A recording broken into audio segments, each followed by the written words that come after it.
আসসালামু আলাইকুম বন্ধুরা, আজকে আবার একটা রান্নার রেসিপি নিয়ে আপনাদের সামনে চলে এসেছি। তো বন্ধুরা, কাছে দূরে দেশ বিদেশে যে যেখান থেকে আমার এই ভিডিওটা দেখছেন সবাইকে আমার অন্তর থেকে অনেক অনেক ভালোবাসা। তো আশা করি সবাই ভালো আছেন যে যেখানে আছেন, আর আপনাদের ভালোবাসায় আমরাও খুব ভালো আছি। তো বন্ধুরা, আজকে গাং ভোলা রেসিপি নিয়ে আপনাদের সামনে চলে এসেছি। আপনারা পুরো ভিডিওটা দেখতে থাকুন। তো এখানে আমি ভোলা মাছটাকে কেটে ধুয়ে একদম পরিষ্কার করে নিয়েছি। এদিকে আমি একটা কড়া বসিয়ে দিয়েছি, কড়াটা আমার গরম হয়ে গেছে। আর কড়াটা দিয়ে দেবো পরিমাণ মতো সরিষার তেল। এদিকে তেলটা আমার গরম হয়ে গেছে, মাছগুলোকে আমি একে একে উল্টে পাল্টে খুব ভালো করে লাল লাল করে ভেজে নেব। মাছটা আমার এদিকে ভাজা হয়ে গেছে।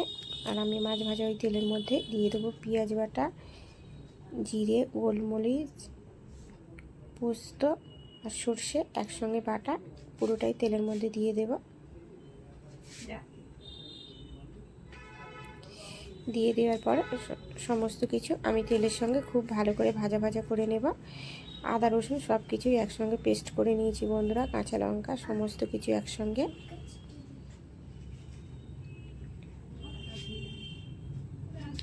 এটাকে আমি একটু সময় নিয়ে কষাবো, যেহেতু সব কিছু মশলা একসঙ্গে দেওয়া আছে বন্ধুরা, আর সব কিছুরই একটা কাঁচা গন্ধ আছে। তো এটা আমি সময় নিয়ে মশলাটাকে একটু কষাবো বন্ধুরা। আর সমস্ত মশলাটা আজকে আমি শিলে বেটে নিয়েছি, সেটা আপনাদের সঙ্গে শেয়ার করিনি বন্ধুরা। এটা আজকে আমি মিক্সারে বাটি সমস্ত কিছুটাই আমি শিলে বেটে নিয়েছি।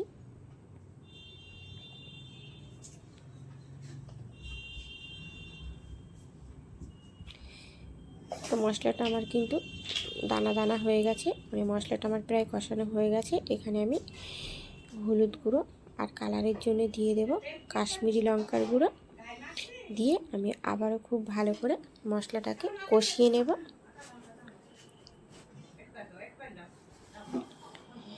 মশলাটা খুব ভালো করে কষিয়ে নেব আর দিয়ে দেবো অল্প করে একটু জল দেওয়ার পরে মশলাটা আমি খুব ভালো করে কষিয়ে নেব। যতক্ষণ না মশলা থেকে তেল ছাড়তে শুরু করবে ততক্ষণই আমি মশলাটাকে কষাতে থাকবো বন্ধুরা। দিয়ে দিলাম স্বাদ মতো লবণ। লবণটা দেওয়ার পরে এদিকে আমি মশলাটাকে সঙ্গে খুব ভালো করে মিশিয়ে নেব। তো বন্ধুরা, হাজারো ব্যস্ততার মাঝে প্রতিদিন আপনাদের সঙ্গে শেয়ার করি একটা করে রান্নার ভিডিও। আমার এই ঘরোয়া রান্নাগুলো আপনাদের কেমন লাগে অবশ্যই কমেন্ট করে জানাবেন। তো মশলাটা কিন্তু আমার খুব ভালো করে কষানো হয়ে গেছে বন্ধুরা। মশলা থেকে দেখুন তেল ছাড়তে শুরু করেছে।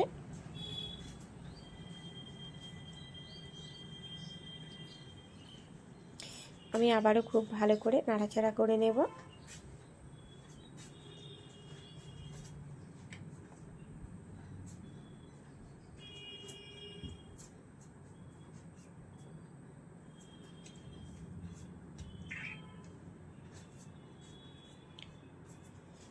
এরপরে আমি দিয়ে দেবো পরিমাণ মতো জল, মানে ঝোলের জল যতটুকু রাখবো আমি ততটুকু দেব বন্ধুরা।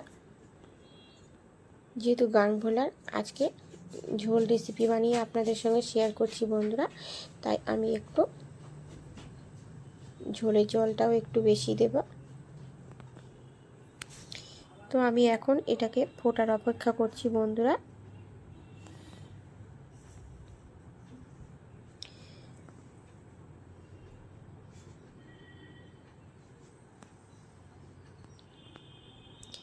তো যে সমস্ত বন্ধুরা আমার ভিডিওটা দেখতে দেখতে এই পর্যায়ে চলে এসেছে, লাইক করনি বা লাইক দিতে ভুলে গেছো বন্ধুরা, প্লিজ ছোট্ট করে একটা লাইক দিয়ে ভিডিওটা দেখার জন্য অনুরোধ রইল।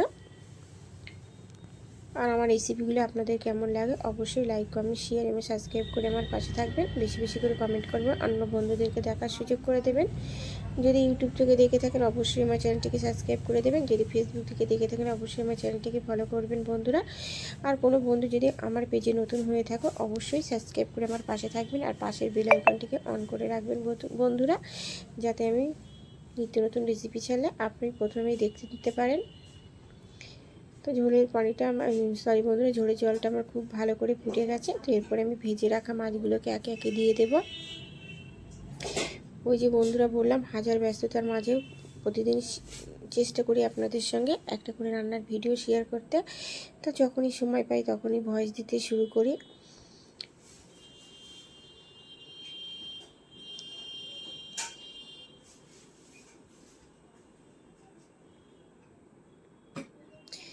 আর আমি তো বড় বড় ইউটিউবারদের মতো নয় যে খুব সুন্দর করে গুছিয়ে কথা বলবো বন্ধুরা। সামান্য ছোট্ট একটা ইউটিউবার, একটু চেষ্টা করি খুব ভালো করে কথা বলতে বন্ধুরা, যতটুকু পারি আর কি। তারপর ওপর থেকে দিয়ে দিলাম কিছুটা ধনেপাতা কুচি আর জিরা কাঁচা লঙ্কা।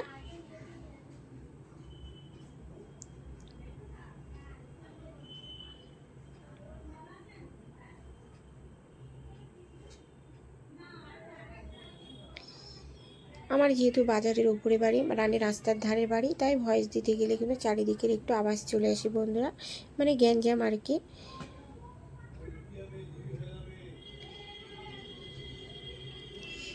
তোমার গাং ভোলার রেসিপি কিন্তু একদম রেডি বন্ধুরা। দেখুন দেখতে কত সুন্দর লাগছে, আর এটা কিন্তু গরম ভাতে খেতে কিন্তু দুর্দান্ত হয়েছিল।